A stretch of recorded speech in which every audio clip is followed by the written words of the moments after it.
Jauh di masa lalu, ketika kerajaan Majapahit yang agung mulai meredup, gemuruh perang dan tanda-tanda keruntuhan mulai terasa di seluruh negeri. Di tengah kekacauan itu, banyak bangsawan dan rakyat setia yang merasa cemas. Mereka khawatir budaya dan agama leluhur mereka akan lenyap di telan zaman. Tak mau menyerah pada takdir, mereka memutuskan untuk melarikan diri, mencari tempat perlindungan yang jauh dari jangkauan musuh. Di antara rombongan pengungsi itu, ada seorang putri kerajaan yang tak hanya cantik parasnya, tapi juga bijaksana hatinya. Namanya Roro Anteng. Dengan keteguhan hati, ia memimpin sisa rakyatnya yang setia menempuh perjalanan berat, mendaki lereng-lereng pegunungan yang tinggi, dingin, dan diselimuti kabut tebal. Pegunungan inilah yang kelak dikenal sebagai Pegunungan Tengger. Tempat ini menjadi benteng alami mereka, sebuah harapan baru di tengah keputusasaan. Di sanalah, di antara puncak-puncak yang menjulang dan lembah yang sunyi, mereka membangun sebuah desa kecil. Setiap pagi, saat matahari dengan malu-malu menembus selimut kabut, sinarnya seakan memberikan harapan baru bagi jiwa-jiwa yang tersisa. Kehidupan mulai tumbuh kembali, sederhana namun damai. Di desa baru inilah takdir mempertemukan Roro Anteng dengan seorang pemuda lokal yang sederhana namun gagah berani. Namanya Joko Seger. Ia bukan seorang bangsawan, tapi kesederhanaan, keteguhan hati, dan keberaniannya yang luar biasa berhasil memikat hati sang putri.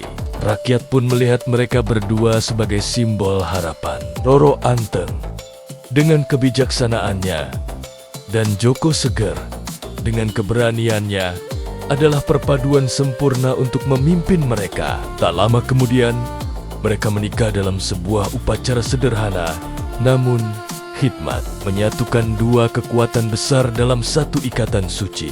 Sejak saat itu, nama mereka pun menyatu menjadi satu.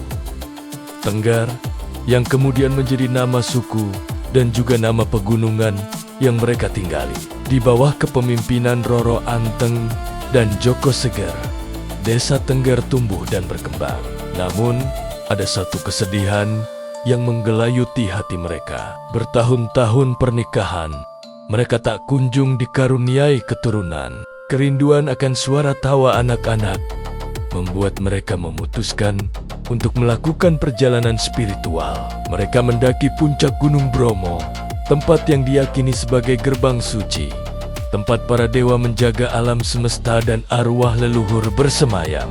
Di sana, di bibir kawah yang berapi, mereka bersemedi selama berhari-hari, berbulan-bulan, bahkan bertahun-tahun. Dengan penuh kerendahan hati, mereka memohon kepada Sang Hyang Widiwasa agar diberkati dengan anak-anak. Doa mereka yang tulus akhirnya didengar.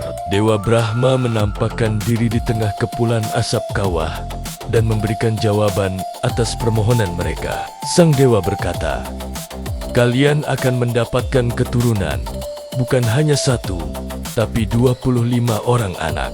Namun, ada satu syarat yang harus kalian penuhi. Anak bungsu kalian harus dikorbankan kembali ke kawah ini sebagai persembahan, agar desa dan seluruh keturunanmu selamat dari murka gunung ini." Dengan hati yang bercampur antara suka dan duka, Roro Anteng dan Joko Seger menerima syarat tersebut. Mereka bersyukur atas anugerah yang akan datang. Waktu pun berlalu, dan janji dewa menjadi kenyataan. Satu persatu anak lahir, mengisi desa dengan keceriaan. Desa Tengger menjadi semakin makmur. Panen melimpah ruah, dan rakyat hidup dalam kebahagiaan. Namun, seiring berjalannya waktu, ketika anak ke-25 lahir, hati Roro Anteng dan Joko Seger kembali diliputi kegelisahan. Rasa cinta sebagai orang tua membuat mereka ragu dan takut kehilangan buah hati tercinta mereka. Mereka pun menunda-nunda janji suci yang pernah mereka ucapkan. Gunung Bromo seakan merasakan pengingkaran janji itu. Gemuruh dahsyat mulai terdengar dari dalam kawah, menggetarkan bumi dan membuat udara terasa panas. Rakyat Tengger menjadi cemas, takut akan malapetaka yang akan datang. Para tetua desa berkumpul dan berkata kepada pemimpin mereka, "Janji adalah hidup dan mati bagi kita. Janji kepada dewa adalah ikatan suci. Anak bungsu harus dipersembahkan demi keselamatan kita semua." Di tengah ketakutan itu, anak bungsu mereka yang bernama Raden Kusuma tampil dengan keberanian yang luar biasa. Meski masih muda, ia sadar akan takdir dan tanggung jawabnya. Dengan senyum tulus di wajahnya, ia menghampiri kedua orang tuanya dan seluruh rakyatnya. Tanpa paksaan, ia melangkah dengan mantap menuju bibir kawah Bromo yang bergejolak. Ia menerima takdirnya dengan ikhlas demi keselamatan desa dan orang-orang yang dicintainya. Saat Raden Kusuma melompat ke dalam kawah yang membara, dari dalam api terdengar suaranya yang menggema. "Wahai saudara-saudaraku yang kucintai, hiduplah dengan damai dan tentram. Aku telah rela menjadi persembahan bagi para dewa. Setiap tahun pada bulan Kasada, hari ke-14, berikanlah persembahan kepada Sang Hyang Widi di kawah ini." Sejak saat itu, gemuruh gunung mereda dan kedamaian kembali menyelimuti tanah Tengger. Pengorbanan Raden Kusuma tidak pernah dilupakan. Setiap tahun, rakyat Tengger menggelar upacara agung yang disebut Yatnya Kasada. Mereka berbondong-bondong membawa hasil bumi, ternak, dan berbagai sesaji lainnya untuk dilemparkan ke dalam kawah Bromo. Ini adalah bentuk penghormatan mereka kepada para dewa, leluhur, dan terutama kepada Raden Kusuma yang telah mengorbankan dirinya. Hingga hari ini, suku Tengger masih hidup dengan teguh di laring-laring pegunungan yang megah itu.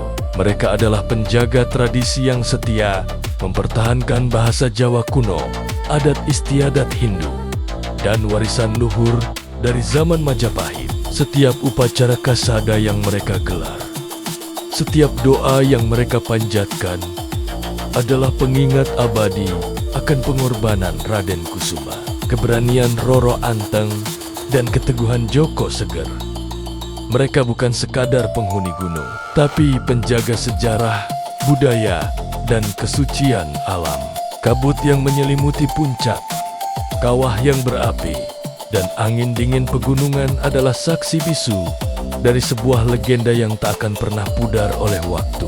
Terima kasih sudah menyimak kisah ini. Jangan lupa untuk subscribe agar tidak ketinggalan cerita-cerita menarik lainnya dari seluruh Nusantara. Sampai jumpa.